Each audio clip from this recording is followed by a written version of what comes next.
Bien, nuevamente muy buenas noches con todos los presentes. Les damos la más cordial bienvenida a la sesión del día de hoy. El tema a realizarse sobre justicia penal juvenil en el marco del Código de Responsabilidad Penal del Adolescente.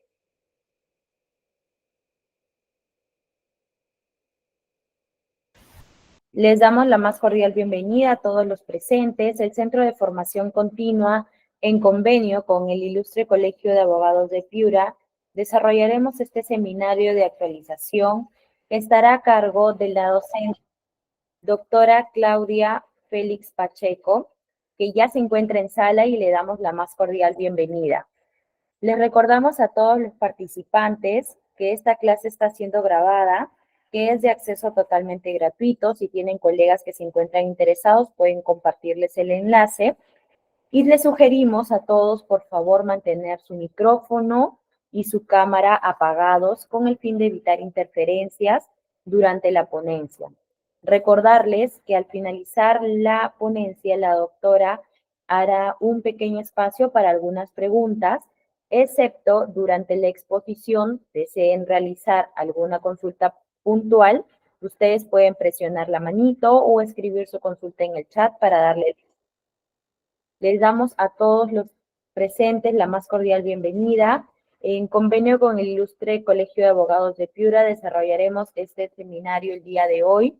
Recuerden también que tiene una certificación opcional que está debidamente avalada por el colegio y que cuenta por 24 horas académicas, totalmente válido para convocatorias públicas o privadas. Los que deseen adquirir la certificación pueden escribirnos al número que está en pantalla, 963-971-349, o en su caso, dejar su número en nuestro chat para poder nosotros comunicarnos con ustedes. La docente a cargo el día de hoy, la doctora Claudia Félix Pacheco, quien es abogada por la Universidad Nacional Mayor de San Marcos, egresada de la maestría en Derecho con mención en Ciencias Penales por la Universidad Nacional Mayor de San Marcos. Además, es bachiller en Educación por la misma universidad y becaria por la Universidad Philips de Marburg en Alemania. Es asesora de la Dirección Ejecutiva del Programa Nacional de Centros Juveniles, PRONACEC, del Ministerio de Justicia y Derechos Humanos. Actualmente también es coordinadora de la Unidad Funcional de Integridad Institucional del Programa Nacional de Centros Juveniles. Ha sido especialista de la Dirección General de Asuntos Criminológicos del Ministerio de Justicia y Derechos Humanos. Además, ha sido abogada de la Secretaría Técnica de la Comisión Nacional de Implementación del Código Procesal. Ha sido coordinadora y secretaria técnica de diversos grupos de trabajos interinstitucionales conformados para la elaboración, aprobación y validación de diversos proyectos normativos e instrumentos técnicos normativos en materia penal, procesal penal, penitenciaria y justicia penal juvenil. Es coordinadora del grupo de trabajo encargado de la elaboración del proyecto de Código de Responsabilidad Penal del Adolescente, el Decreto Legislativo 1348 y su reglamento. Además, es autora de diversas publicaciones en materia penal, procesal penal, penitenciaria, justicia penal juvenil y derechos de familia. También es ponente y panelista en diversos eventos académicos y en distintas instituciones jurídicas. Doctora, muy buenas noches. Le damos la más cordial bienvenida a esta sesión del día de hoy. Quedamos a su disposición para ya iniciar esta ponencia. Muy buenas noches con todos y todas. Para mí es un gusto poder dirigirme a ustedes en esta ocasión. Quiero comenzar, por supuesto, agradeciendo la gentil invitación del Centro de Formación Continua y del Ilustre Colegio de Abogados de Piura por permitirme precisamente poder compartir el día de hoy algunas reflexiones, algunas ideas en torno al tema justicia penal juvenil en el marco del Código de Responsabilidad Penal de Adolescentes. Y bueno, dado que el tiempo que tenemos es corto, vamos a comenzar sin mayor preámbulo. Voy a permitirme compartir una presentación, para lo cual quisiera que me confirmen si se puede visualizar en breve. A ver ahora, ¿me confirman, por favor? Todavía está cargando, me parece. Sí, ya se puede visualizar, doctora. Perfecto, muchísimas gracias. Y bien, el tema que nos convoca el día de hoy es justicia penal juvenil en el marco del Código de Responsabilidad Penal de Adolescentes. Para poder abordar este tema, yo voy a permitirme en primer lugar hacer un planteamiento de algunos conceptos, algunas definiciones que tienen o entran a tallar en este tema en concreto. Quizás para muchos de ustedes sea novedoso hablar de este tema, para algunos no, probablemente ya tienen alguna experiencia en el tema adolescentes en conflicto con la ley penal o adolescentes infractores, como se le solía llamar, o menores infractores, como se le solía y aún a veces se suele llamar. Y siendo así, dado que es necesario para quienes recién estén tomando contacto con este tema, es necesario tener en claro algunos conceptos básicos, ¿sí? Por ejemplo, una pregunta muy importante, que es, ¿quiénes son los adolescentes y cómo son los adolescentes en conflicto con la ley penal en nuestro país? Para responder esta pregunta que tiene mucha injerencia con el tema, vamos a atender en principio a una definición planteada por nuestra norma vigente. ¿Cuál es la norma vigente en materia de justicia penal juvenil en nuestro país, en materia de adolescentes en conflicto con la ley penal en nuestro país? El Código de Responsabilidad Penal de Adolescentes, aprobado por decreto legislativo 1348, y su reglamento fue aprobado en el año 2018. Esa es la norma vigente en materia de adolescentes en conflicto con la ley penal en nuestro país. Por favor, no nos podemos ir de esta sesión sin tener eso claro.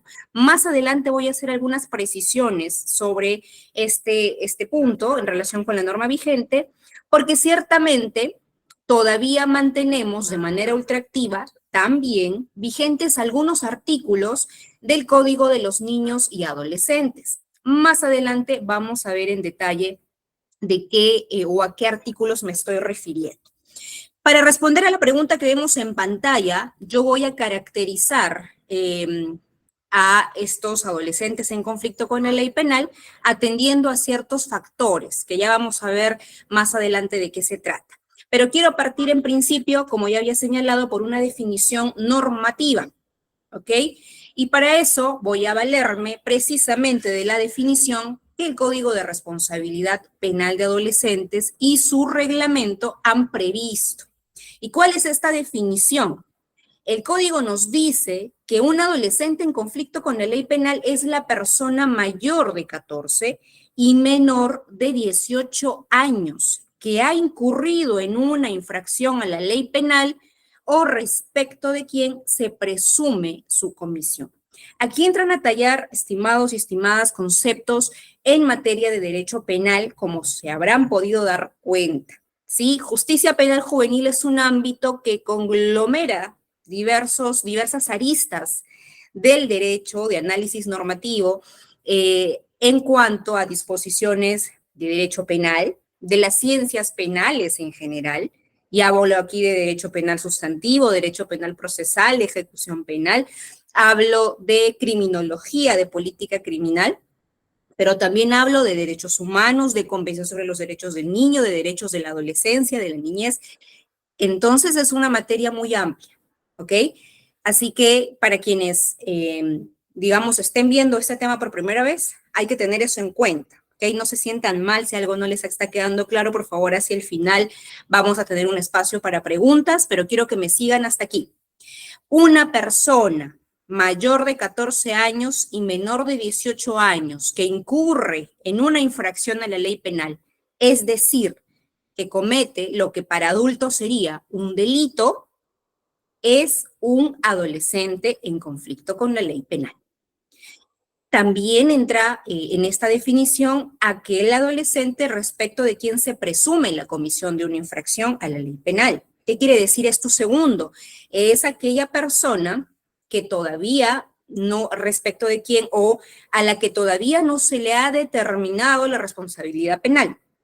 Es decir, aún es imputada o está siendo investigada, procesada por la presunta comisión de una infracción a la ley penal. ¿Ok? Para efectos normativos, esta población que aún de adolescentes mayores de 14, menores de 18, que aún están imputados, tienen la calidad de imputados o están siendo investigados o procesados por la comisión de una infracción, también entran en el marco de lo que se puede definir o de lo que se entiende por adolescente en conflicto con la ley penal. ¿Ok? Bien, ahora vamos a entrar en un segundo nivel de análisis, porque aquí estamos hablando de adolescente que comete infracción, adolescente que posiblemente haya cometido una infracción entre 14 y menos de 18 años de edad. ¿Hasta ahí claros? Ahora, el reglamento del código nos hace una precisión. Nos dice que es la persona entre 14 y menos de 18 años a quien se le aplica el decreto 1348 que aprueba el código y este decreto contempla, de hecho, figuras para adolescentes que todavía están siendo, repito, procesados, investigados y tal, pero también nos dice este reglamento que para los efectos del presente reglamento y del código, el término adolescente incluye a quien, habiendo cumplido la mayoría de edad, se encuentra ejecutando una medida socioeducativa establecida en el marco de un proceso de responsabilidad penal de adolescentes, salida alternativa al proceso o se encuentre procesado bajo los alcances del Código de Responsabilidad Penal. ¿Esto qué quiere decir? ¿A quién se está ampliando la calidad o la categoría de adolescente en conflicto con la ley penal? Según esta disposición del reglamento del código, también se trata de un adolescente en conflicto con la ley penal, aquel que ya cumplió la mayoría de edad y se encuentra ejecutando una medida socioeducativa. ¿Dónde se ejecutan las medidas socioeducativas? ¿Qué son las medidas socioeducativas? Las medidas socioeducativas son las consecuencias jurídicas de haber incurrido en una infracción a la ley penal luego de haberse demostrado la responsabilidad o de haberse determinado la responsabilidad penal de un adolescente. Quiere decir que si hay un adolescente que ha cometido una infracción a la ley penal, que repito, entre paréntesis, delitos en el caso de adultos, en el caso de adolescentes, infracciones de la ley penal, y se demuestra su responsabilidad, se determina que él ha cometido la infracción en el marco de un proceso judicial, que más adelante vamos a ver algunas características de este proceso, y se llega a aterrizar en una sentencia, se emite una sentencia por parte del órgano judicial correspondiente, y esta sentencia contiene la consecuencia de haber incurrido en una infracción si se determina su responsabilidad. Es decir, si es una sentencia condenatoria, tiene que preverse qué medida socioeducativa el adolescente va a cumplir. Y esta medida socioeducativa puede ser privativa, no privativa de libertad. Más adelante vamos a ver un poco en detalle eso también. Pero en buena cuenta, esta consecuencia significa, si en el caso fuese una internación, significa que el adolescente va a estar privado de su libertad por cierto tiempo como consecuencia de haber incurrido en una infracción a la ley penal, puede estar privado de su libertad en un centro juvenil de diagnóstico y rehabilitación. Hay uno muy conocido que seguro ustedes lo han escuchado o lo han visto, que es el Centro Juvenil de Diagnóstico y Rehabilitación de Lima, más conocido como Centro Juvenil Maranguita, ¿no? Y que de hecho, curiosamente, se le denominó así porque está ubicado en la urbanización Maranga de San Miguel, que es un distrito de Lima.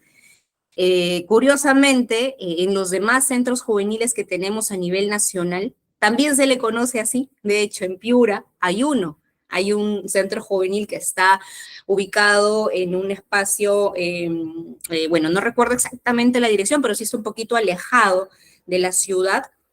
Y ahí también tenemos un centro juvenil. Y recuerdo mucho que cuando estuve por allá también le conocían como Maranguita, cuando el nombre, pues curiosamente repito, se lo debe a que está ubicado en Maranga, ¿no? Pero bueno, entonces el Centro Juvenil de Diagnóstico y Rehabilitación alberga adolescentes que están privados de su libertad cumpliendo medida socioeducativa por haber incurrido en una infracción a la ley penal y fueron sentenciados a internación. En el caso de que un adolescente ingrese con 16 años, pero haya sido sentenciado a cumplir 4 años, 5 años, 6 años de privación de libertad en este espacio, en este centro juvenil, el adolescente va a permanecer con la categoría adolescente en conflicto con la ley penal, pero además va a permanecer en el centro juvenil. ¿Por qué? Y aquí la pregunta que suelen hacerme, que no es que cumplida la mayoría pasa a un establecimiento penitenciario a cargo del INPE, no. Bajo la norma vigente, esta persona, aun cuando ya haya cumplido la mayoría de edad, todavía es catalogado como adolescente en conflicto con la ley penal. ¿Por qué? Porque incurrió en una infracción a la ley penal, no en un delito. Además, cuando cometió la infracción, tenía más de 14, pero menos de 18 años de edad. No era una persona adulta. A los establecimientos penitenciarios a cargo del INPE solo van las personas que son adultas y que cometieron delitos siendo mayores de edad, no cuando eran menores de edad. Entonces, la persona permanece en el centro juvenil aun cuando haya cumplido la mayoría de edad. Eso es lo que nos dice en buena cuenta este apartado del reglamento, esta disposición del reglamento del Código de Responsabilidad Penal de Adolescentes. Muy bien. ¿Qué más tenemos por aquí? Ahora sí, me voy a permitir hacerles una definición más bien criminológica de la categoría o de la figura adolescentes en conflicto con la ley penal. ¿Quiénes son? Aterrizándolos, poniéndoles rostro, cuerpo, figura. ¿Quiénes son los adolescentes en conflicto con la ley penal? Me parece importantísimo que podamos entender este concepto toda vez que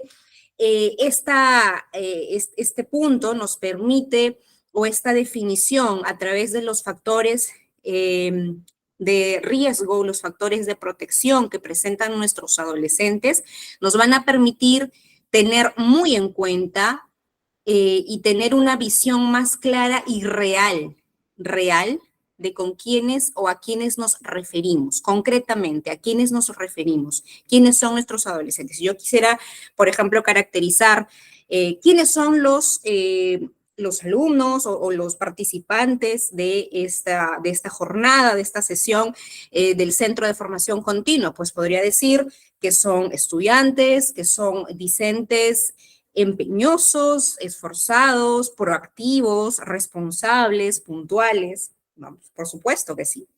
Pero si yo quisiera caracterizar entonces a la población de adolescentes en conflicto con la ley penal, para entender realmente quiénes son, vamos a tomar como muestra la población de adolescentes en conflicto con la ley penal que se encuentran precisamente a cargo del Programa Nacional de Centros Juveniles, institución para la cual yo me encuentro laborando desde hace casi 3 años.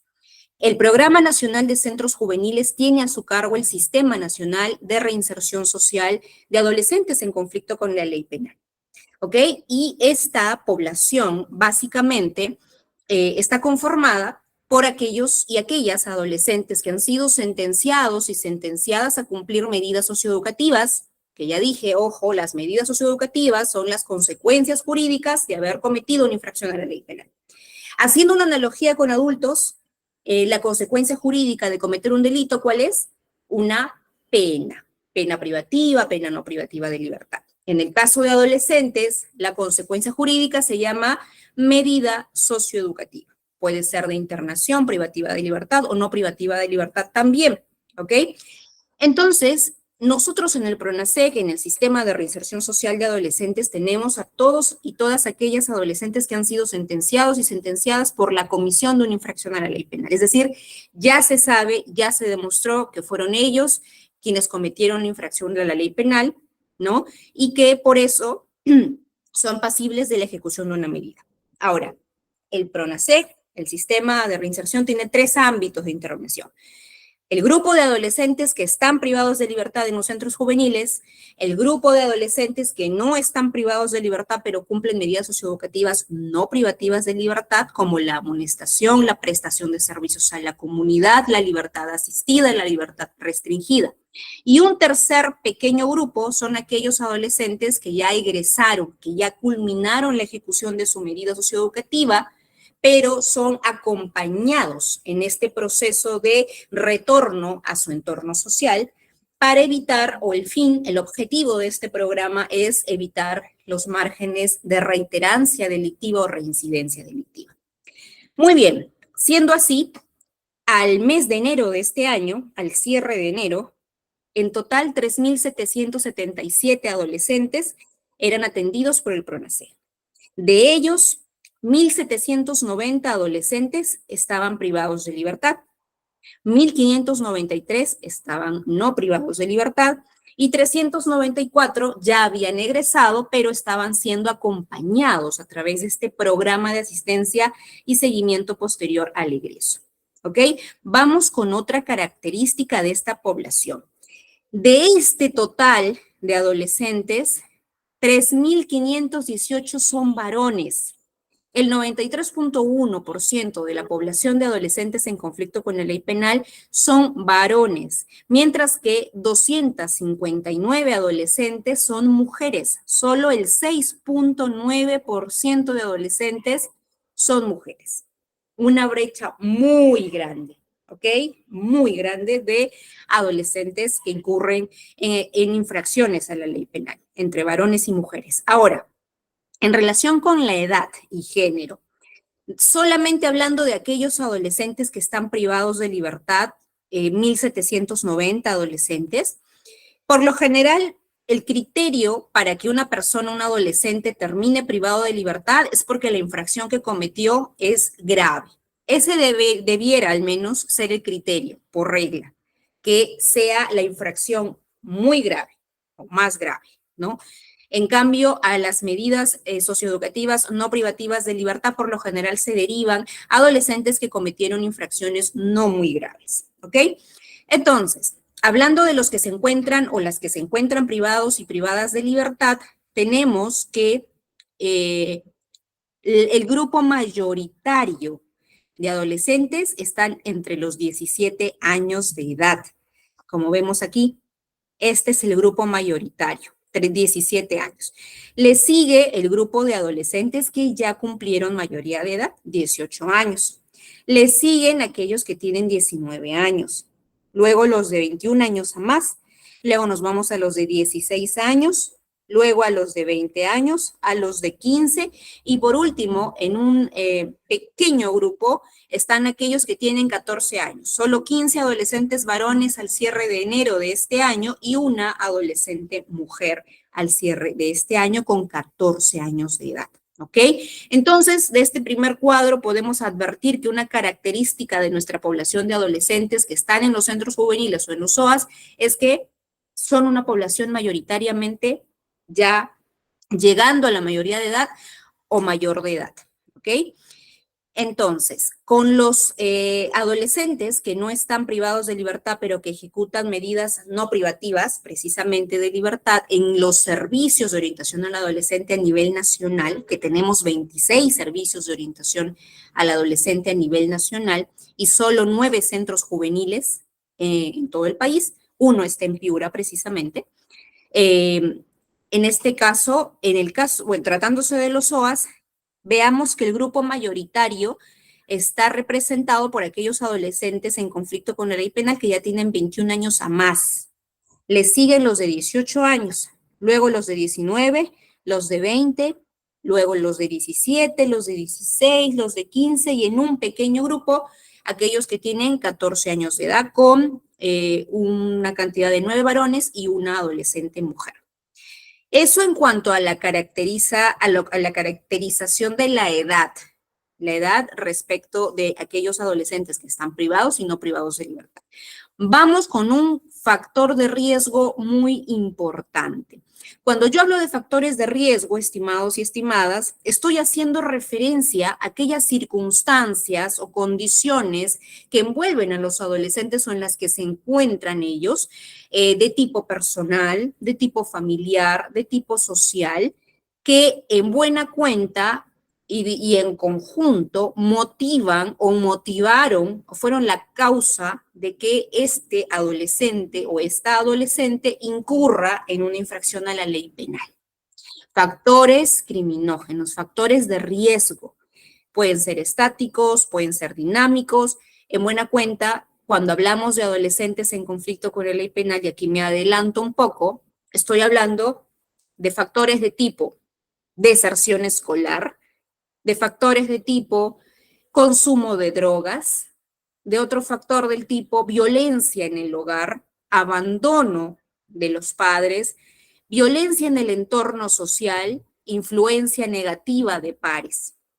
¿Okay? Esos son algunos de los factores de riesgo identificados en nuestra población de adolescentes en conflicto. Es decir, antes de ingresar al centro juvenil, antes de cometer una infracción a la ley penal, ¿qué circunstancias tenían? ¿Por qué? ¿Qué presentaban? ¿Qué condiciones o qué factores presentaban estos adolescentes para cometer una infracción a la ley penal? ¿Qué los motivó? Repito, deserción escolar, consumo de drogas, violencia en el hogar, violencia en el entorno social, en el barrio, influencia negativa de pares, entre otros, estimados. Son algunos de los principales factores de riesgo que han sido identificados, por ejemplo, en los informes, en los boletines que esta información que estoy presentando es parte de un boletín estadístico mensual que hacemos en el PRONASEC, también tenemos informes estadísticos anuales, pero mucho más enriquecedores aún son los censos.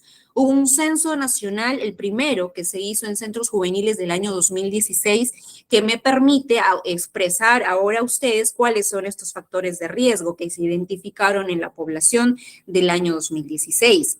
Este año va a salir publicado el segundo censo. El año pasado, el 2023, se desarrolló el segundo censo nacional de centros juveniles a nivel nacional. Entonces, a nivel nacional, por supuesto, por eso es censo nacional, y por supuesto vamos a poder analizar cuáles son aquellas circunstancias, características, factores de riesgo que motivaron a los adolescentes a cometer infracciones a la ley penal. Y hablando de uno de ellos, vamos a ver que, hablando de deserción escolar, vean ustedes cuáles son las características de los adolescentes que ingresaron a un centro juvenil. Antes de ingresar al centro juvenil, teníamos con circunstancia de analfabetismo, solo 5 adolescentes a nivel nacional, con primaria incompleta, 206 adolescentes, con primaria completa 65, con secundaria incompleta 1153, ese es el grupo mayoritario, una circunstancia que atiende también, aunque no necesariamente, porque ya hemos visto que nuestra población es mayoritariamente mayor de edad, pero una circunstancia por la que no han terminado el colegio es porque cometieron una infracción, porque justo estaban en la edad, ¿no? 14 a menos de 18 están todavía estudiando y pues en ese interín incurren en la infracción. Pero ojo, y aquí hay un dato importante que quiero señalar. En el censo del año 2016, precisamente, cuando se habló de la circunstancia de deserción escolar, se advirtió que más de la cuarta parte de adolescentes que señalaron que habían desertado de la escuela antes de ingresar a los centros juveniles fue porque no les gustaba estudiar. Entonces me pregunto y les pregunto, que un adolescente diga que no le gustaba estudiar, ¿a qué circunstancias puede atender? ¿Qué sentido hay detrás de ello? ¿Qué sustento? ¿Cuál es la razón? ¿Será que están fallando los adolescentes para que no les guste estudiar o qué está fallando en esa situación? ¿Qué y quiénes o quiénes estamos fallando realmente para que a los adolescentes no les guste estudiar? ¿Ok? Vamos pensando en eso mientras vamos viendo que a nivel de SOAS también teníamos un grueso de adolescentes que no tenían primaria incompleta, que tenían primaria incompleta, es decir, no habían culminado su primaria antes de haber ingresado al SOA, 57 adolescentes, 59 con primaria completa, 691 con secundaria incompleta, 535 con secundaria completa, 126 con superior técnica incompleta, 108 con superior universitaria incompleta. También importante tener eso en cuenta. Ahora, hablando de estimados del empleo, porque también veamos un dato interesante. Antes de ingresar a los centros juveniles, un 23.9 había indicado que no había trabajado, pero una considerable cantidad, un porcentaje de 76.1% de adolescentes antes de ingresar al centro juvenil ya trabajaban. 1.362, 76.1% ya trabajaban antes de ingresar al centro juvenil. Un dato muy interesante, estimados. Ahora, tratándose de los SOAS, ahí la situación era un poquito más casi pareja, un 41.6 no trabajaban y un 58.4 sí trabajaban. ¿Por qué me parece o por qué me llama la atención este dato? Porque se supone que entre 14 y menos de 18 años de edad, por lo general, un adolescente lo que hace es estudiar, o lo que debería estar priorizando es culminar sus estudios, ¿no? En cambio, una de las características, tratándose de población adolescente en conflicto con la ley penal, es que muchos de ellos ya desempeñaban un oficio, una labor en buena cuenta para generarse ingresos. Eso es importante de resaltar. Vamos a ver ahora el tema del consumo de drogas, que es otro factor de riesgo muy importante. Muy importante porque evidenciamos que es una problemática considerable en muchos de nuestros adolescentes. Del total de adolescentes que están ejecutando una medida socioeducativa antes de ingresar al centro juvenil, 53.5% ya consumía drogas. Afirman haber consumido drogas antes de ingresar al centro juvenil, mientras que un 46.5% indica no haber consumido.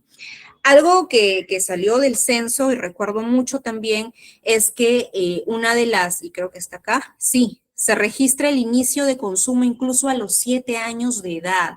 7 años de edad consumiendo drogas, estimados y estimadas. Estos son nuestros adolescentes en conflicto. Ojo, estamos respondiendo a la pregunta de quiénes son los adolescentes en conflicto con la ley penal en nuestro país. Estos son nuestros adolescentes en conflicto. Personas que empezaron a consumir drogas incluso a los 7 años de edad. Esos son nuestros adolescentes en conflicto con la ley penal. ¿Cuáles son los tipos de drogas más consumidos? 922 consumen marihuana, 88 consumen cocaína, 6 consumen solventes inhalantes, 17 otros. ¿Ok?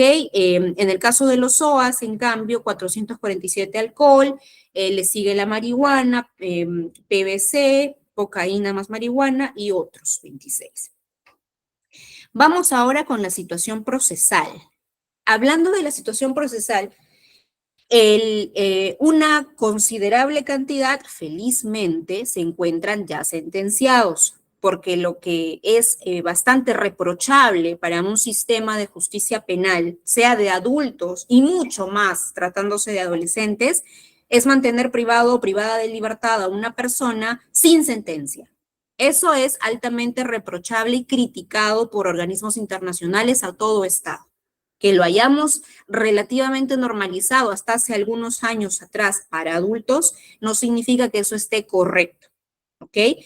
De hecho, la principal causa del hacinamiento en nuestros establecimientos penitenciarios de adultos se debe al uso abusivo que hacen las autoridades judiciales de la prisión preventiva. Hasta hace 10 años, si ustedes hacían el análisis, no, un poco más, quizás 15, 18 años, la cantidad de procesados y sentenciados era casi igual. Y eso es altamente peligroso, estimados y estimadas. Felizmente, en relación con adolescentes en conflicto con la ley penal, tenemos que 86.5 ya están sentenciados o estuvieron sentenciados al momento de que este dato o estas cifras se evidenciaron. al momento de elaborar este documento estadístico, y solo un 13.5% estaban todavía procesados. A ver, ¿qué más tenemos por acá? En el caso de las infracciones, los tipos de infracciones, esto aquí alerta, estimados y estimadas. ¿Quiénes son nuestros adolescentes en conflicto con la ley penal en el Perú? La mayoría de ellos ha cometido la infracción de robo agravado, tanto en centros juveniles como los que ingresan a SOAS. Los que ingresan a centros juveniles privados de libertad, la gran mayoría, 863, han incurrido en la infracción de robo agravado. Le sigue la violación sexual de menor de edad, la violación sexual tipo base, el homicidio calificado, el tráfico de drogas, fabricación y tenencia de armas, hurto agravado, homicidio simple y otros. En el caso de los adolescentes que ejecutan medidas socioeducativas no privativas de libertad, tenemos una figura similar. Robo agravado lidera la infracción por la cual adolescentes están cumpliendo medidas no privativas de libertad. Le siguen aquellos que cometieron, la infracción de violación sexual de menor de edad, luego el homicidio calificado, los tocamientos o actos de connotación sexual, agresiones contra la mujer, integrantes del grupo familiar, violación sexual, lesiones leves, tocamientos, entre otros, en menor cantidad. ¿Ok? Robo agravado, estimados y estimadas. Curiosamente, esta misma situación se repite en adultos. Si ustedes revisan las estadísticas del Instituto Nacional Penitenciario, van a advertir que la figura es muy similar. La gran mayoría de personas privadas de libertad en establecimientos penitenciarios lo están con sentencia condenatoria por los delitos de robo o por el delito de robo agravado. Esa infracción o los delitos patrimoniales los que lideran en mayor cantidad la cantidad de personas que están privadas de libertad por este delito. Curiosamente. Pero esto tiene un trasfondo, esto tiene un sentido, tiene una connotación de que en nuestro país, en efecto, tenemos, como es evidente, una gran cantidad, una gran brecha de distribución de la riqueza. La riqueza se acumula en pocas manos, ¿no? Entonces, vemos una población joven que en algunos casos, ¿no? Incluso haciendo un cruce con el dato de los adolescentes que consumen drogas, tenemos adolescentes que roban para drogarse o se drogan para robar, ¿no? Eso es un dato bastante evidenciable, estimados y estimadas. Esos son ellos o ellas son nuestros y nuestras adolescentes en conflicto con la ley penal, estimados. Digamos, el análisis nos da para mucho en relación con las circunstancias que envuelven a la infracción penal juvenil o que envuelven a la delincuencia juvenil. Por motivos de tiempo no vamos, por supuesto, a hacer todavía en este espacio un mayor análisis, pero vamos a avanzar con otros aspectos de la justicia penal juvenil en nuestro Código de Responsabilidad Penal de Adolescentes. Aquí les presento, algunas fotografías para quienes nunca hayan visto adolescentes en conflicto con la ley penal. Ellos son nuestros adolescentes. No voy a evidenciar sus rostros porque eso está prohibido por convención. Tenemos adolescentes del Centro Juvenil Santa Margarita que se graduaron de un curso con la Cámara de Comercio. Santa Margarita es el único centro juvenil para mujeres, para adolescentes mujeres en el país. Es el único, no hay más. Tenemos adolescentes del Centro Juvenil de Cusco, de Pucallpa, aquí Huancayo, en un taller de costura, adolescentes que no están privados de libertad cumpliendo servicios a la comunidad en un albergue de ancianos.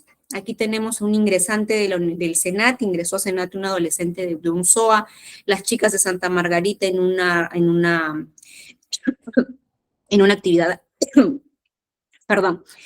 en una actividad artística. Aquí tenemos adolescentes de un taller, un ratito, voy a tomar un poco de agua. Tenemos adolescentes de un taller de costura del Centro Juvenil de Lima, y aquí adolescentes del Centro Juvenil de Lima, alias Maranguita, que fueron el año pasado, se graduaron de la educación básica alternativa. Esta es la fachada por dentro del Centro Juvenil de Lima. Para quienes nunca hayan visto un centro juvenil, nunca hayan visto adolescentes en conflicto con la ley penal. Bien, ¿qué es la responsabilidad penal de adolescentes en conflicto con la ley penal? Vamos a hablar ahora de la responsabilidad penal. No podemos irnos de esta sesión sin tener clarísimo otro concepto, otra idea fundamental.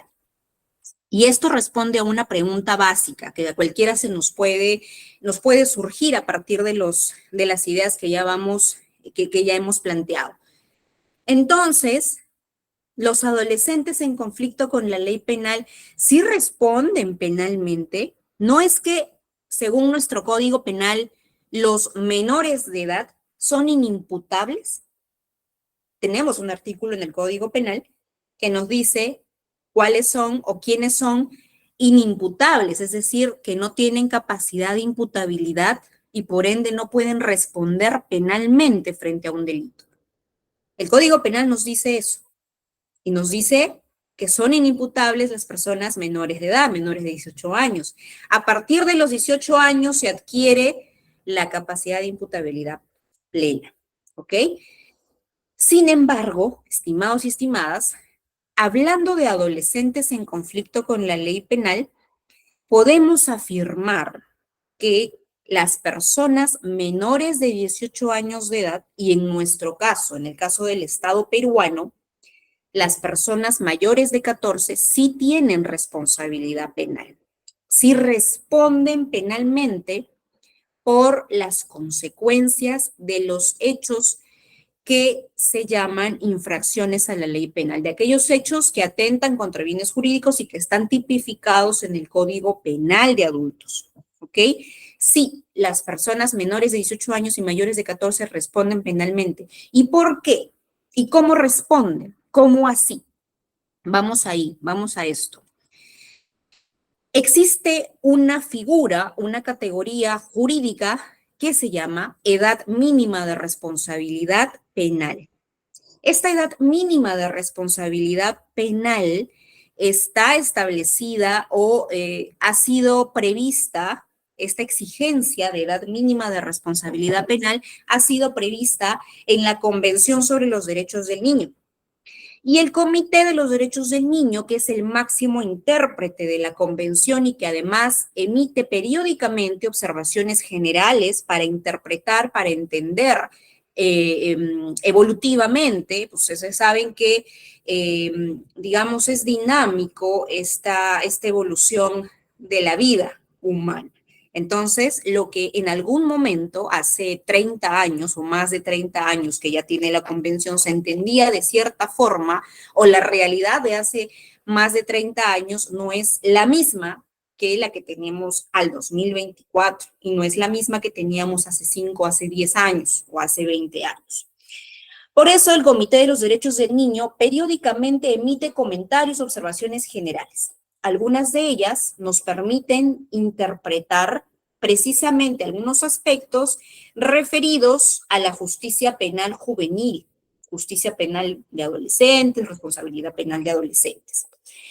En la observación general del año 2019, precisamente, que fue la última, 24-2019, nos dice en su parágrafo 20 que los niños, y para la convención niños incluye adolescentes, los niños que no han alcanzado la edad mínima de responsabilidad penal en el momento de la comisión de un delito no pueden ser considerados responsables en procedimientos penales. Los niños de edad igual o superior a la edad mínima en el momento de la comisión de un delito, pero menores de 18 años, pueden ser acusados formalmente y sometidos a procedimientos de justicia juvenil en plena conformidad con la convención. El comité recuerda a los estados partes, y Perú es un estado parte, se adhirió a la convención, la ratificó en el año 1990. El comité recuerda a los estados partes que la edad a tener en cuenta es la que se tiene en el momento de cometer el delito. Ojo, hasta ahí. Esto nos quiere decir que para la convención, cuando nos dice los niños de edad igual o superior a la edad mínima en el momento de la comisión de un delito, pero menores de 18 años pueden ser acusados formalmente y sometidos a procedimientos de justicia juvenil en plena conformidad con la convención. Esto significa que la convención prevé, establece que aquellas personas que superan la edad mínima de responsabilidad penal, pero son menores de 18, sí pueden ser sometidos a procedimientos judiciales de conformidad con la convención, quiere decir con las garantías, con los estándares que prevé la Convención sobre los Derechos del Niño, y sí pueden responder penalmente. ¿Ok? ¿Qué más nos dice la convención? Nos dice que con arreglo al artículo 40, párrafo 3 de la Convención, los Estados partes deben establecer una edad mínima de responsabilidad penal, pero el artículo no especifica dicha edad. Más de 50 Estados partes han elevado la edad mínima de responsabilidad penal tras la ratificación de la Convención.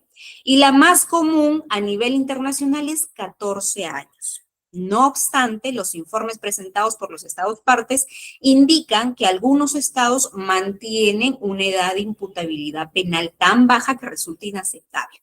Ojo, miren lo que dice acá la convención, lo que dice, perdón, el comité respecto de la convención, que los estados partes, nos dice la convención que los estados partes sí deben establecer una edad mínima, pero no nos dice qué edad. Sin embargo, más de 50 estados partes han elevado la edad mínima tras la ratificación de la convención y la más común, la edad mínima de responsabilidad más común de todos los estados partes que hemos ratificado la Convención sobre los Derechos del Niño es 14 años. Quiere decir, a partir de los 14 años, más de 50 estados partes de la convención han asumido o han establecido su límite inferior para la edad mínima de responsabilidad penal. ¿Ok?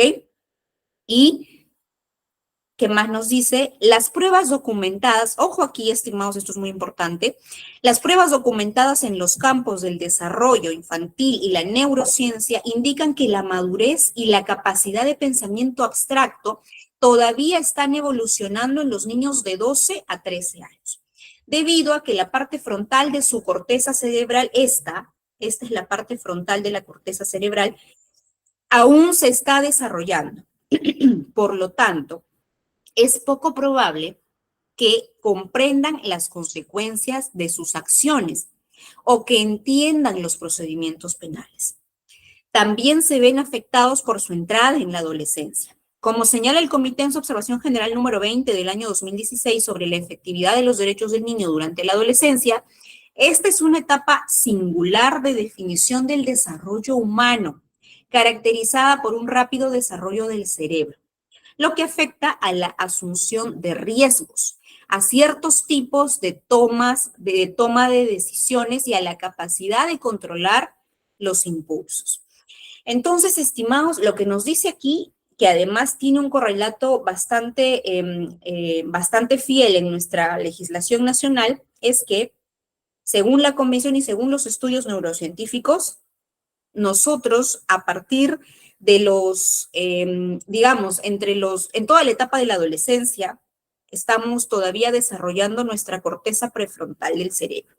Entonces, esta corteza prefrontal es la que nos determina a tomar decisiones, es la que nos ayuda a identificar qué es bueno y qué es malo, esta parte del cerebro.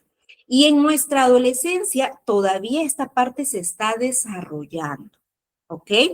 Entonces, lo que también es importante destacar es que la capacidad de pensamiento abstracto entre niños o adolescentes, en nuestro caso la legislación nacional nos dice que a partir de los 12 ya somos adolescentes, entre los 12 a 13 años todavía se está también desarrollando, pero se está desarrollando en una menor cantidad, en una menor proporción que aquellos que ya cumplieron 14 años, ¿ok? Y es poco probable que comprendan las consecuencias de sus acciones. Lo que con esto les quiero decir, estimados, y esto también tiene un correlato, repito, en nuestra legislación, nosotros a partir de los 14 años podemos responder penalmente por la comisión de infracciones a la ley penal, sí, y si tenemos menos de 14, ¿qué pasa? No somos capaces de responder penalmente. Por lo tanto, la legislación penal juvenil solo se aplica a adolescentes mayores de 14 años, no a los menores de 14. ¿Y qué pasa? Porque esta es otra pregunta muy frecuente.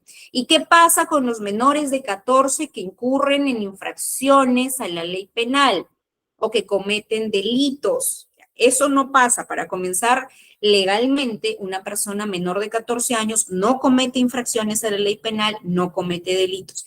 Pero, claro, ¿qué pasa si un niño de 7 años mata a otro?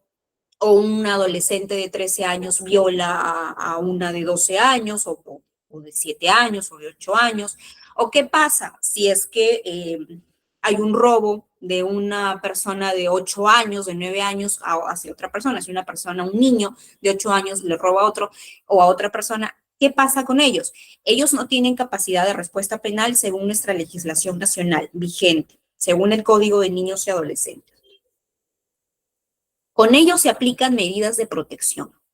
Significa, ellos no tienen la capacidad o ellos no tienen la misma calidad de sujeto de derechos que sí tienen las personas mayores de 14 años. Las personas mayores de 14 son sujetos de derechos según la convención y por tanto tienen también deberes por los que responden, deberes que cumplir. Entonces, los menores de 14 no las tienen y por tanto no pueden responder penalmente. Nuestra edad mínima de responsabilidad penal es 14. Por debajo de esa edad no responden penalmente, no pasan por un proceso judicial, no se les sentencia, no son privados de libertad, no cumplen medidas no privativas de libertad. Se les aplican medidas de protección previstas en el Código de los Niños y Adolescentes.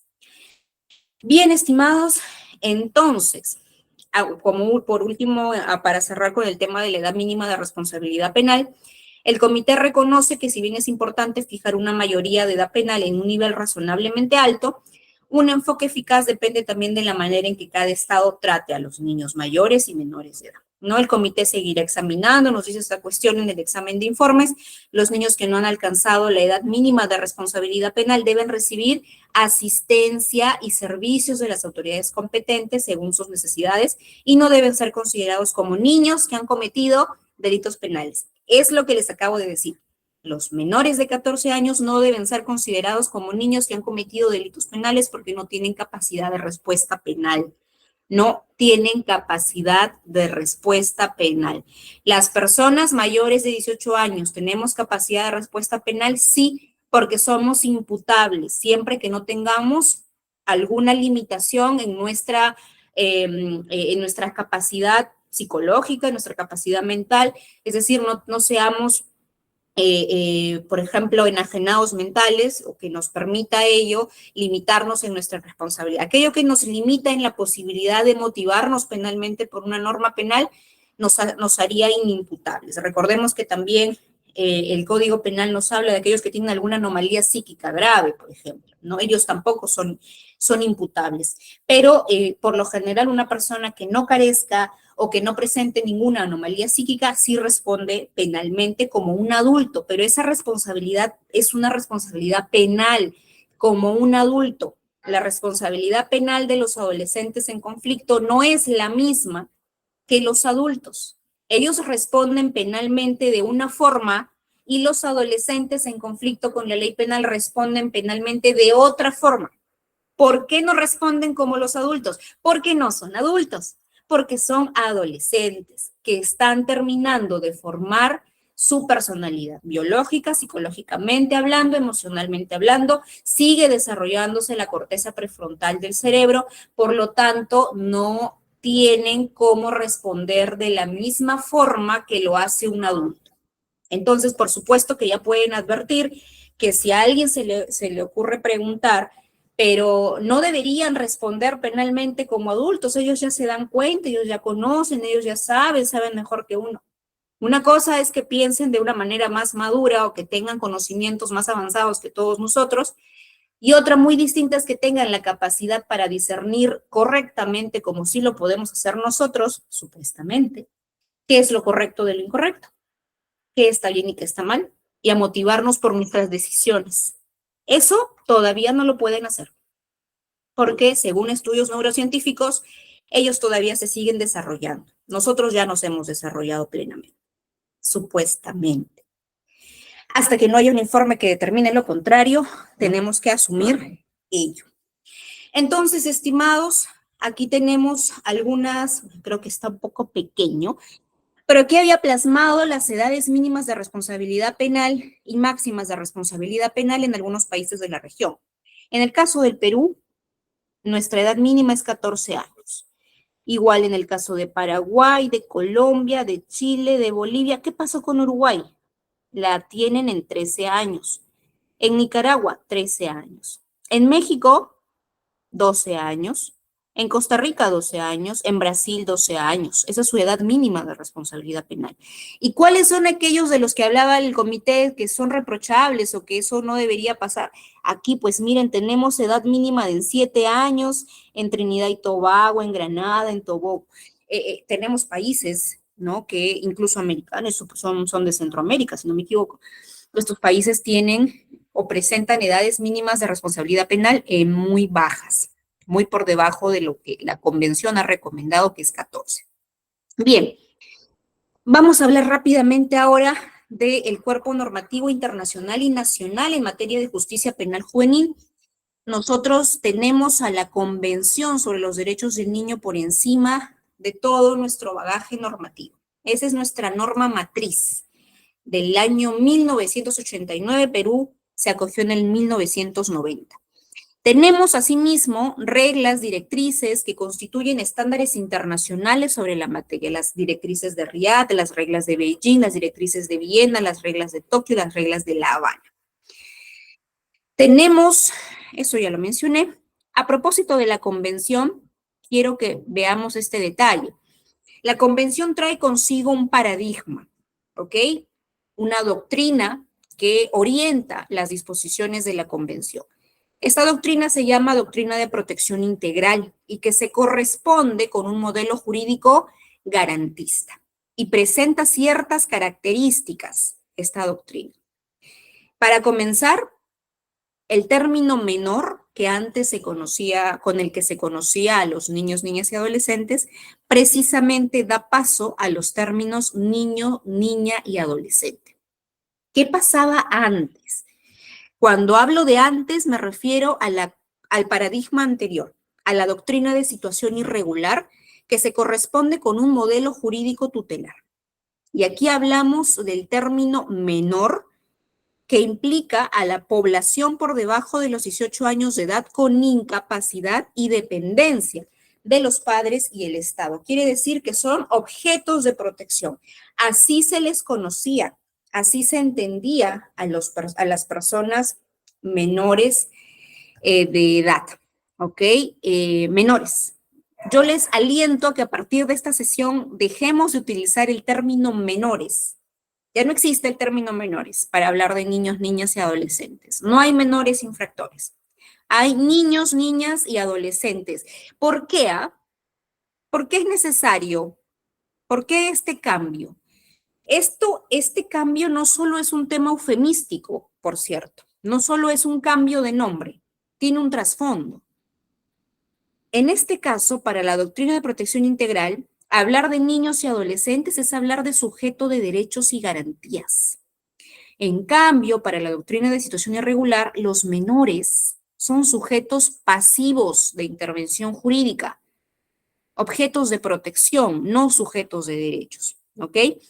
Otra característica, en el caso de la doctrina de protección integral que trae consigo la Convención sobre los Derechos del Niño, es que el sistema de investigación y juzgamiento es acusatorio. En cambio, para la doctrina de protección integral, el sistema de investigación y juzgamiento es inquisitorio. En nuestro caso, el Código de Niños y Adolescentes del año 2000, que es la última modificación, tiene como característica que presenta un proceso judicial para los adolescentes en conflicto, adolescentes infractores, le llamaba el Código de Niños y Adolescentes, que precisamente era inquisitivo mixto, donde el mismo juez que sentenciaba era el mismo juez que instruía. Y de hecho aún es así, porque los artículos del componente procesal del Código de Niños y Adolescentes siguen vigentes. Y yo voy a explicarles en breve por qué. De hecho, vamos ahí ahora mismo. El Código de Responsabilidad Penal de Adolescentes. En esta PPT, en esta no, en esta, hablamos del Cuerpo Normativo Nacional. Código de Niños y Adolescentes del 93, luego tuvimos el Código del 2000, luego en el 2015 se hizo una modificación con el decreto 1204, que fue cuestionadísimo, por cierto. Luego tenemos el decreto 1348, que aprueba el Código de Responsabilidad, con una mirada distinta, con enfoques, con principios. Es más, el Código de Responsabilidad Penal de Adolescentes es el primer cuerpo normativo en nuestro país dedicado exclusivamente de manera integral, autónoma, sistemática y especializada al tema responsabilidad penal de adolescentes. Antes de este código no existía en nuestra legislación nacional un solo cuerpo normativo dedicado exclusivamente a tratar el tema adolescentes en conflicto con la ley penal. Este es el primer código que lo hace, aprobado en el año 2017, elaborado por un grupo conformado por especialistas, magistrados, fiscales, abogados, policías, sociedad civil, etcétera, que trabajaron cerca de 2 años para elaborar un proyecto normativo que luego vio las luces en este código. ¿Okay? Antes, como lo habíamos visto, el antecedente de este código podríamos encontrarlo en el Código de los Niños y Adolescentes. En uno de sus títulos regula el adolescente infractor, cerca de 52 artículos dentro del Código de los Niños y Adolescentes que, como ustedes seguramente saben, regula otros aspectos. El Código de los Niños y Adolescentes regula temas de adopciones, derechos de la niñez, infancia, etcétera. Diversos temas. Uno de los temas que regula el código era adolescentes infractores. Entonces, estimados y estimadas, este código es la norma vigente sobre la materia. Pero, ¿qué pasa? Este código, si bien es cierto, es la norma vigente sobre la materia, es importante mencionar que aún no ha entrado en aplicación de manera integral. Desde el año 2018, en que se publicó su reglamento, solo han entrado en aplicación, se encuentran vigentes plenamente, el componente sustantivo y el componente de ejecución de este código. ¿Ok? Esto quiere decir que lo que ya tenemos vigente a nivel nacional, y tampoco quiero que se vayan de esta sesión sin tener clarísimo esto, el Código de Responsabilidad Penal de Adolescentes ya se encuentra vigente en 2 de sus componentes. Desde el año 2018 a nivel nacional se aplica el código en el componente sustantivo y en el componente de ejecución. Que no les digan lo contrario, y si les dicen lo contrario, no lo crean.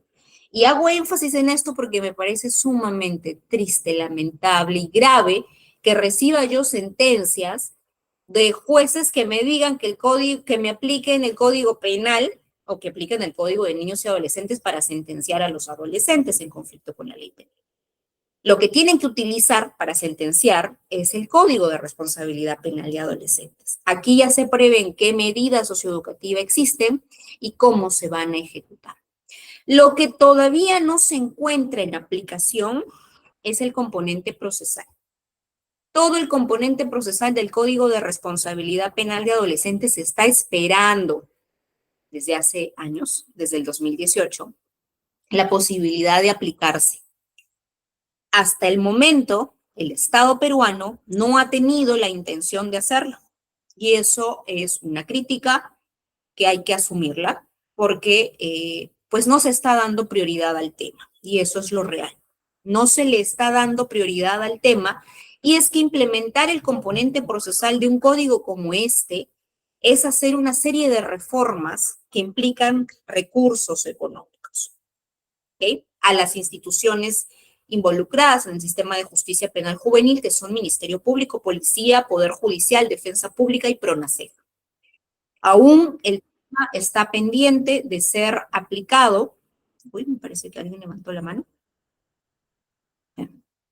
Vamos a esperar, ya estoy terminando y vamos a leer las preguntas. Aún el código, entonces, está pendiente de aplicarse en cuanto al componente procesal y, por tanto, todavía es de aplicación el Código de Niños y Adolescentes en los artículos que corresponden al proceso, ¿ok? Entonces, ya para ir cerrando, la situación de implementación de este código es esa. Todavía todavía tenemos que aplicar de manera ultraactiva las disposiciones del Código de Niños y Adolescentes, pero ya tenemos en aplicación las de la sección séptima y la sección octava de nuestro Código de Responsabilidad Penal de Adolescentes. Lamentablemente, el código ha tenido 1, 2, 3, 4 calendarios de implementación y probablemente va a tener uno más. Cada calendario lo que ha hecho es prorrogar la entrada en aplicación de este código. Supuestamente, según el decreto 8/2023, este año, el 1 de abril del 2024, iba a entrar en aplicación de manera integral, progresivamente, por cierto, es la aplicación, y los primeros 3 distritos donde se iba a aplicar es Lima Norte, Puente Piedra, Ventanilla y Callao. La pregunta es, ¿se implementará el 1 de abril de 2024 el código en el componente procesal y todos los componentes en Lima Norte, Ventanilla y Callao? Parece ser que no. Así que vamos a seguir esperando y demandando que pueda ser aplicado, demandando en el sentido de exigiendo, ¿no? O sea, que desde las voces y desde el lugar en que nos encontremos, si este tema les ha interesado, ya de por sí sería sumar esfuerzos en el hecho de que ustedes investiguen más del tema, lean el código, hay que cuestionarnos muchas cosas, no hay que dar por hecho nada, hay que seguir cuestionándonos para poder avanzar, ¿ok? Para poder avanzar en este tema que es tan hermoso, pero que es tan nuevo en nuestro país, todavía está aprendiendo a caminar, diría yo. Bueno, eso sería todo. Muchísimas gracias por su atención. El tiempo es cruel, pero vamos a responder algunas preguntas que por ahí ya puedan tener nuestros participantes.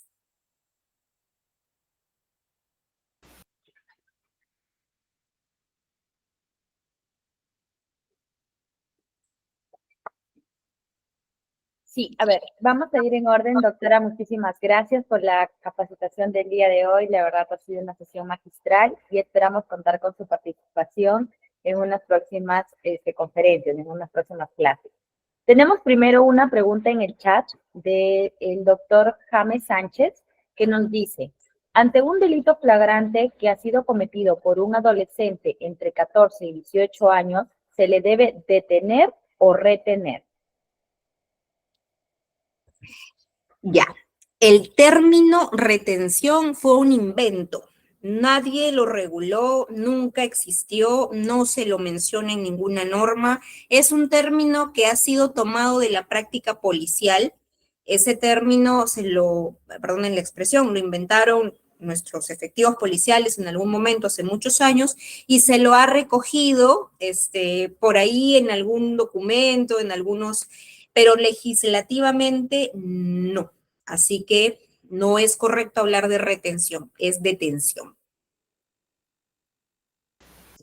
Excelente, gracias. Me parece que también el doctor Erling quería hacer una consulta. Sí, ¿se me escucha? Buenas tardes. Sí se le escucha. Buenas tardes, doctora. Primero que nada, excelente disertación. En ese sentido, mi pregunta es la siguiente. Los principios, los principios o las fórmulas legales del Código Procesal Penal, en cierto modo también incidirían a nivel, digamos, de actos investigativos en un delito de infracción a la ley penal. Le digo por qué. Ejemplo, a un patrocinado mío menor de edad, que fue el primer caso que asumí de infracción, lo detienen y le hicieron un acta de reconocimiento, pero resulta que el Código Procesal Penal tiene una estructura que se debe seguir y a nivel policial no se ejecutó la misma. Entonces yo cuestioné eso a nivel de audiencia, ¿no? De esclarecimiento de hechos, si más no recuerdo le llaman, y la jueza precisó que los principios o las normas del Código Procesal Penal se flexibilizan en este caso, pero una cosa es flexibilizar ¿no? A nivel, digamos, formal y otra cosa es flexibilizar atentando en los derechos fundamentales. En ese sentido, ¿qué opinión le merece, ¿no? esa cuestión? Perfecto, excelente pregunta, estimado. Disculpe, me cambié de posición porque ya se estaba acabando la batería. Mire, sobre el tema de la flexibilización, lo que es garantías no se flexibiliza, lo que es garantía se incrementa tratándose de adolescentes en conflicto con la ley penal. Quiere decir que si para adultos tenemos una garantía de tipo A, o sea, X garantías, por decirlo así, para adolescentes en conflicto con la ley penal tenemos que tener X más 1, X más 2, X más 3 garantías. No podríamos decir, y mal haríamos en afirmar que tratándose de disposiciones procesales aplicables en adultos, podemos aplicar o entrar a aplicar las mismas tal cual se aplican en adultos en adolescentes en conflicto. No. Lo que corresponde hacer es una adecuación, siempre respetando las garantías que atienden o los principios y enfoques propios de la naturaleza de los sujetos con los que estamos abordando, que son adolescentes en conflicto con la ley penal. Hay un principio previsto en el Código de Responsabilidad Penal, que es el principio pro-adolescente, que prioriza el respeto de garantías cuando haya colisión entre dos normas. La que tiene que imperar es aquella que respeta y protege en mayor medida las garantías y derechos de los adolescentes en conflicto con la ley penal. ¿Ok? Entonces, el Código de Responsabilidad Penal de Adolescentes, de hecho, prevé una cláusula de subsidiariedad, de supletoriedad de las normas procesales. En todo lo que no esté regulado y que resulte aplicable para adolescentes, se pueden aplicar las normas del Código Procesal Penal, del Código Penal, del Código de Ejecución Penal, sí, pero teniendo en cuenta la particularidad del respeto de garantías y derechos que atienden a los adolescentes en conflicto con la ley penal. Eso hay que tenerlo muy clarísimo. Sí, estimado Erling. Sí, doctora, para terminar nada más, le hice la pregunta porque sucede que mi patrocinado en esa acta, supuestamente la agraviada lo reconoce. O sea, los indica directamente sin previa descripción como establece la norma penal, ¿no? Entonces, tomando en consideración que no cabría la flexibilización que la jueza me dijo, ¿no? Porque ella precisó de que no era necesaria la descripción cuando el delito era flagrante. Y esta defensa, pues, considera lo contrario y bajo ese criterio también creo que es usted, ¿no? Muchas gracias, doctora. Sí, de hecho, ese criterio planteado por la jueza o el juez del caso que usted comenta, pues es un criterio a todas luces erróneo. No podemos flexibilizar en peor garantías para adolescentes en conflicto con la ley penal. Y lo respondí tuve el día sábado una clase también en un diplomado y me hicieron una pregunta parecida, ¿no? Me preguntaban si ante un caso de violación sexual de una víctima menor de edad que ha declarado en cámara Gesell, basta con utilizar la pericia psicológica de la agraviada y su declaración para sentenciar al adolescente. Yo digo, perdón, un ratito. Y no hay ningún otro elemento, es el único elemento, o sea, estamos hablando de personas adolescentes en conflicto con la ley penal. Las garantías que revisten a los casos, garantías procesales que revisten los casos de adolescentes, no es que se reducen o se limitan, al contrario, las garantías se amplían, crecen, ¿ok? No se reducen, no se limitan, al contrario. Hay que considerar también que en este caso el sujeto agresor posiblemente y respecto de quién se va a determinar su responsabilidad, también amerita que se planteen elementos probatorios de cargo y de descargo para él, ¿no? Entonces, hay que hacer una investigación consciente y responsable pensando en que el sujeto que estamos investigando es un adolescente en conflicto con la ley penal y que el respeto por sus garantías es mayor. Recuerdo mucho que cuando elaborábamos el código, estimados, se los comento de manera infidente, es que precisamente por eso es que no se reguló el proceso inmediato. No es que se nos olvidó, es que no se quiso regular porque se cuestionaba, y el contexto, si les hablo del 2015, 2016, todavía no había salido el 1194, proceso inmediato para adultos. Se cuestionaba mucho si se iban precisamente a presentar situaciones abusivas del derecho en relación con esta flexibilización, de este término no me gusta mucho, pero en relación con esta flexibilización de procesos, de etapas, de diligencias, y donde todo es más rápido. Entonces, se cuestionaba en aquel entonces para adultos incluso que se limitaba mucho el ejercicio de la defensa, imagínense para adolescentes. Por esa razón es que no se lo reguló expresamente. Sin embargo, esto ya quedará para jurisprudencia de ver si algún juez se atreve a aplicar proceso inmediato por ser el Código Procesal una norma supletoria del Código de Responsabilidad Penal de Adolescentes. Vamos a ver qué pasa cuando esta norma se implemente de manera integral.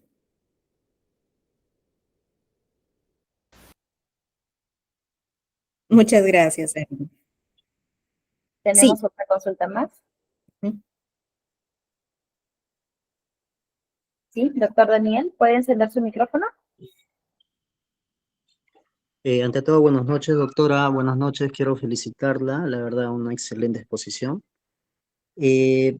Doctora, a ver, para comenzar, a mi apreciación, doctora, no estoy de acuerdo lo que implanta la comisión que un adolescente que está en conflicto con la ley penal, ¿no?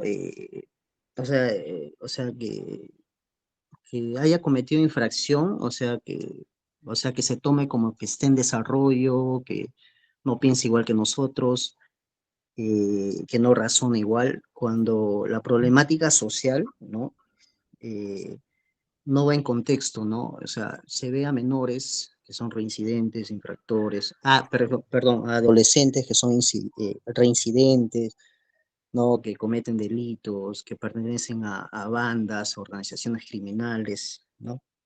Y en este aspecto, quería consultarle a usted, ¿qué opina usted, doctora, con lo que se está implantando en otros países, ya que nosotros como sujetos de derechos tenemos que acoplarnos a lo que la normatividad dice? Pero en su posición, ¿qué opina usted, doctora, con lo que se implanta en otros países de Centroamérica, en donde ha salido noticias que 1000 menores fueron condenados a penas mayores de 20 años, ¿no?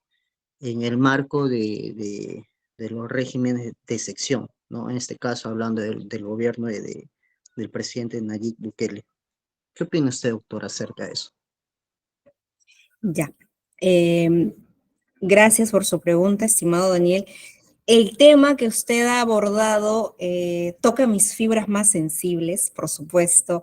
Trabajo con adolescentes en conflicto con la ley penal. Vivo la realidad de los adolescentes en conflicto con la ley penal día a día, todos los días. En realidad podría decir que desde hace 3 años, un poco más porque trabajo propiamente con ellos, pero estoy en el tema desde hace ya algunos años, desde el 2015, porque fue precisamente por ahí donde planteamos este proyecto normativo.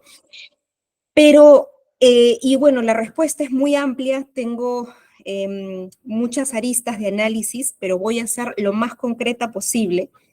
Creo que adivinan mi posición, tal vez. Yo, por supuesto, no estoy para nada de acuerdo con ese régimen.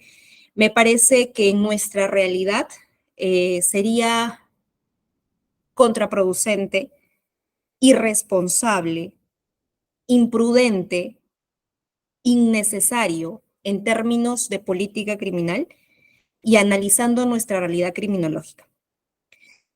No estoy de acuerdo. Repito, sobre criminalizar situaciones, sobre criminalizar conductas, vulnerar de manera tan gravosa o limitar de manera tan gravosa derechos humanos, cuando lo que correspondería priorizar en nuestro caso, por lo menos intentar hacerlo, es aplicar políticas de prevención de conductas infractoras. En el caso de adolescentes, para hacer el cuento corto, me cuesta decirlo, pero es la realidad. Parece ser que como Estado peruano tenemos una segunda oportunidad para trabajar con estos adolescentes y los factores de riesgo que los llevaron a infracciones. Le hablo nuevamente de adolescentes que consumen drogas desde los 7 años de edad. ¿Es culpa de los adolescentes? Les hablo de adolescentes que han desertado de la escuela porque no les gusta estudiar. ¿Es culpa de los adolescentes? Les hablo de adolescentes que viven violencia en el hogar. ¿Es culpa de los adolescentes? Les hablo de adolescentes que viven en entornos sociales violentos. ¿Es culpa de los adolescentes? Entonces, estimados y estimadas, la respuesta cae de Maduro. ¿Qué necesitamos para evitar tener índices crecientes de delincuencia juvenil? ¿Necesitamos privarlos a todos de libertad? Ojo, algún día van a salir. ¿Cómo creen que van a salir? Y aquí me voy a responder con otra pregunta. El objetivo de la justicia penal juvenil es evitar reiterancias delictivas, es evitar que el adolescente en conflicto con la ley penal de hoy sea el adulto delincuente de mañana. Siendo así, en términos prácticos, si queremos ser pragmáticos, ¿ya? Si queremos ser prácticos, lo que mejor resultado ha evidenciado para evitar reiterancias delictivas de adolescentes que pasan por el sistema de justicia penal juvenil no es la privación de libertad, no. Precisamente lo que ha evidenciado mejores resultados es aplicar medidas en contextos en libertad, salidas alternativas al proceso, remisión fiscal o judicial, medidas no privativas de libertad, prestación de servicios a la comunidad, libertad asistida, libertad restringida. No es aplicar la internación. Las cifras de reingresos al sistema, quienes reingresan a los centros juveniles, tenemos personas que reingresan por segunda, por tercera, por cuarta, por quinta vez a los centros juveniles. Y cuando ya son mayores les perdemos el rastro y por supuesto que muchos de ellos de seguro están en los penales de adultos. Tenemos una serie de limitaciones. El sistema de reinserción social está en crisis, de adultos y de adolescentes. Lamentablemente no es prioridad para el Estado y queremos que sea prioridad solo para seguir limitando los derechos de aquellos que están privados de libertad, agravar la situación. Para eso sí queremos que sea prioridad, pero para evitar que ocurran o para evitar o reducir al máximo los factores de riesgo, para eso no es prioridad, porque claramente no lo ha sido. Decir que tenemos una segunda oportunidad para intervenir con estos adolescentes y ahora que ya cometieron una infracción, tenerlos bajo nuestro cuidado, darles salud, alimentación, vestido, formarlos en valores, que tengan un proyecto de vida. Eso debimos hacerlo antes de que cometan una infracción. Esa es mi respuesta, estimado.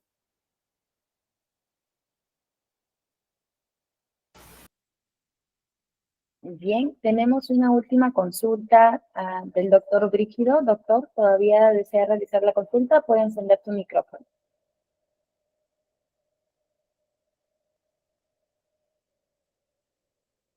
Doctor Brígido. Se desanimó, creo, el doctor Brígido. Al parecer sí. Bien, en el chat tampoco ya no tenemos más consultas. Estimada doctora, ha sido un lujo tenerla el día de hoy en esta clase, en esta capacitación. Agradecemos de verdad su asistencia y esperamos contar con su presencia en una próxima clase.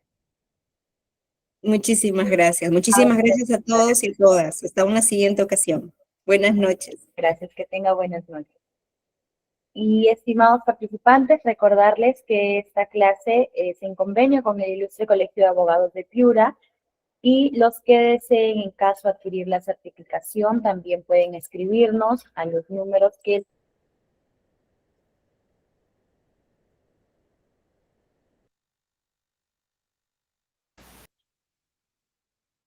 Hola, ¿sí? Ok. Parece que alguien me había apagado el micrófono. Estimada doctora, nuevamente muchas gracias, que tenga buenas noches. A todos los participantes les estaba comentando que este curso ha sido en convenio con el Colegio de Abogados de Piura y los que deseen adquirir la certificación de este curso por 24 horas académicas nos pueden escribir al número que les estoy dejando en el chat para poder nosotros brindarles toda la información correspondiente. Asimismo, invitarlos a participar de nuestros próximos cursos. Doctora, me gustaría por favor que detenga la presentación para poder proyectarles las próximas capacitaciones a los que todavía están vigentes aquí en sala. Y así invitarlos a, muchas gracias doctora, a los próximos cursos que tenemos disponibles para los que se encuentran interesados en materia laboral y también en materia penal. Tenemos los siguientes cursos que están en pantalla para que de repente alguno de ustedes desea inscribirse, desee matricularse. También son de acceso gratuito. Ustedes pueden escribirnos al número que les dejé en el chat o al número que está también ahí en pantalla, 963-971-349, y nosotros les brindaremos toda la información. Todos nuestros cursos están avalados por el Colegio de Abogados de Piura y en caso, les repito, requieran alguna certificación, nosotros también podemos emitirle la certificación en estos cursos que son seminarios de actualización, son por 24 horas académicas. Sin embargo, también tenemos cursos de especialización por 120 horas académicas y otros más. Los que estén interesados pueden escribirnos y nosotros les brindaremos toda la información. Sin más que decir, agradecemos a todos su participación, la conexión de todos ustedes el día de hoy ha resaltado mucho esta capacitación y esperamos contar con ustedes en una próxima ponencia, ya sea en materia laboral, penal, civil o la que tengamos disponible y vigente. Muy buenas noches con todos y hasta pronto.